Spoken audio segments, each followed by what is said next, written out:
খাও খাও, ভালো করে খাও। বাপের হোটেলে টাকা পয়সা লাগে না তো, কবজি ডুবিয়ে খাও।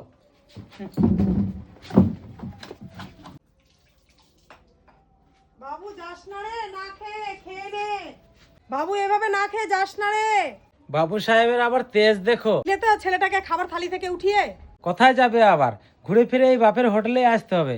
কতবার করে বলছি যে গোপালের কাপড়ের দোকানে কাজ কর, বাবুর আবার ওসব চলে না, সরকারি চাকরি চাই। তুমি কি চাইছো ছেলেটি বিএড করার পর একটি কাপড়ের দোকানে কাজ করবে?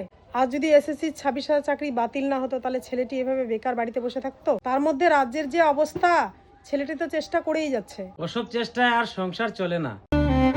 চাকরি বাতিল মামলায় রিভিউ পিটিশন খারিজ করা হলো। 26,000 চাকরি বাতিল মামলায় রাজ্য সরকার এসএসসি রিভিউ পিটিশন খারিজ।